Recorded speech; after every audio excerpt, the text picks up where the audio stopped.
Hello everyone, I hope you all are doing well. Today we are going to look at the case of Henry Louis Wallace, who was a serial killer in Charlotte, North Carolina in the early 1990s.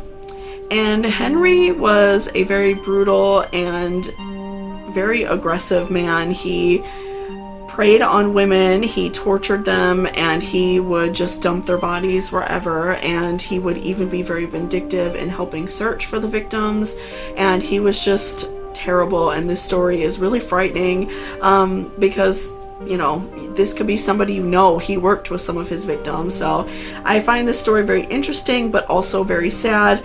Also, Henry does not fit the typical serial killer profile. He is not white, he's African American, so that's another thing I find very interesting when we do have serial killers who are women or who are of other races, because they don't fit that stereotypical serial killer profile of like a white male, a younger white male normally. So this case is very interesting and I hope you guys enjoy. And if you are interested in true crime, if you're new around here, please don't forget to hit that subscription button down below to be alerted every single time I post a new video. Henry Louis Wallace was born on November 4th, 1965 in Barnwell, North Carolina. His mother's name was Lottie Mae Wallace, who often worked long hours as a textile worker, and when she was home, she was very verbally abusive to Henry. Henry did well in school, and he was in the student council as well as a cheerleader. He graduated in 1983 from Barnwell High School and began working as a DJ for the Barnwell radio station. When Henry started college, he moved around several times until deciding that university was not for him and enlisted in the U.S. Navy in 1985. He then married Marietta Bradham, who was his girlfriend in high school the same year. Henry served 7 years in the Navy until he was honorably discharged in 1992. During Henry's time in the Navy, he began to use cocaine and began robbing businesses. Because he was in the Navy, he was given supervised probation, and he did not show up to these meetings with his probation officer. On March 8, 1990, Henry found himself hanging around the Barnwell High School. He murdered 18-year-old Tashonda Bethia. He then dumped her body in a lake, and Tashonda's body was not found until several weeks later. Local police received a tip that Henry was hanging around the high school. He then ended up being questioned about Tashonda's death, but he wasn't charged. There was also a 16-year-old student who claimed Henry sexually assaulted her as well, but he was not charged for that. Shortly before this, Henry and Marietta's marriage had fallen apart, and he was fired from his job as a chemical operator for Sandoz Chemical Company. Almost a year later, Henry broke into the high school and stole the recording equipment from his old DJ job. He was arrested trying to pawn the items. In November 1991, Henry relocated to Charlotte, North Carolina, and he continued to move around from job to job until he landed a management position at Taco Bell. Henry's behavior became worse over time, as it does with most serial killers, and in May 1992, he solicited a sex worker named Sharon Nancy, who was 33 years old. When she demanded payment for her services, he beat her to death and left her body by the railroad tracks. In June of 1992, he sexually assaulted and strangled Caroline Love, who was 20 years old. He left her body in the woods, and what is really terrible about Caroline's murder in particular is that she was friends with Henry's girlfriend at the time. So he helped her look for her and reported her as a missing person with Caroline's family. He hid her body deep into the forest as she was not found for almost 2 years. On February 19, 1993, Wallace strangled and forced himself upon 20-year-old Shauna Hawk. And on June 22nd, he again assaulted and strangled his manager at Taco Bell named Audrey Spain, who was 24, and she was found 3 days later. Over the next several months, Henry would continue to murder 6 women in a similar fashion, and many of them were Taco Bell workers, people who he actually worked with, as well as co-workers of his girlfriend.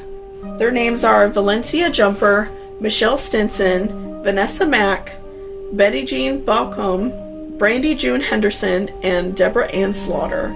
During this time, Henry had a child of his own, but that did not soften him at all because he attempted to strangle Brandy June Henderson's son, but he ended up surviving.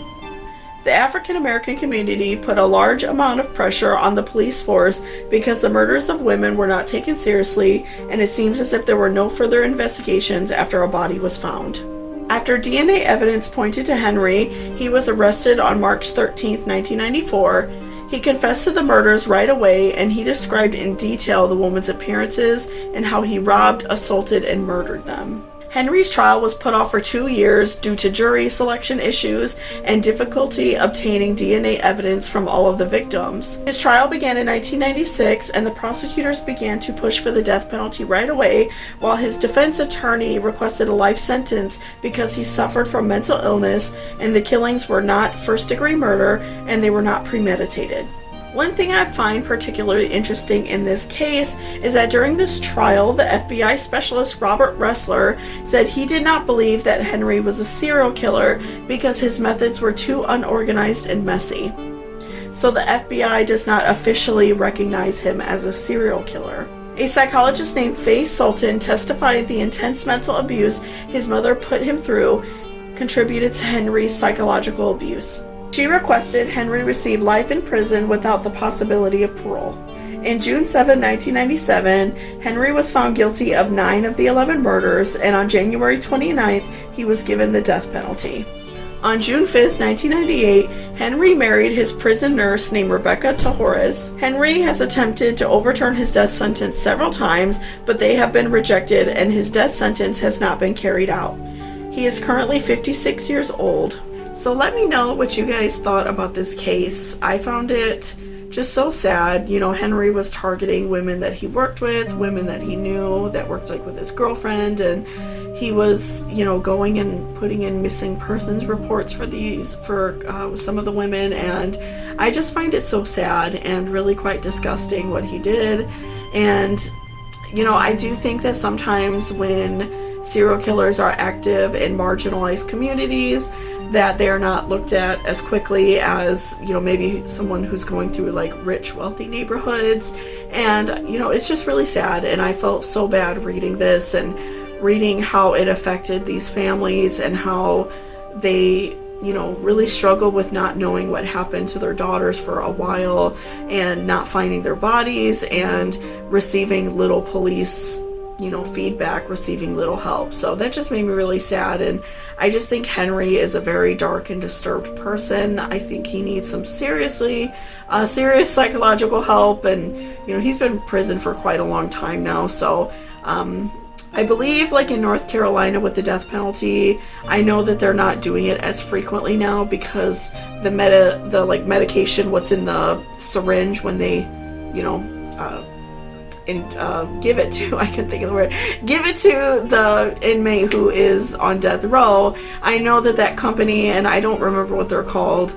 I tried to look it up, but I couldn't find the name of it. That they don't want to provide the medication for that anymore. They don't want to provide what actually puts them down. And so now a lot of states are having a hard time actually carrying out death penalties because, you know, mostly now it's lethal injection. So I just found it very interesting and sad, and I just feel so bad for his victims. You know, I just thought this was a really sad case. It made me really feel bad. Certain cases like really hit you hard, and I think this one really hit me. So otherwise, if you guys found this video helpful or informative, please give me a like down below, and also leave me a comment about what cases you guys would like me to cover. I'm always interested in hearing what you guys want me to talk about. So otherwise, I hope you have a great day and stay safe out there. Bye-bye.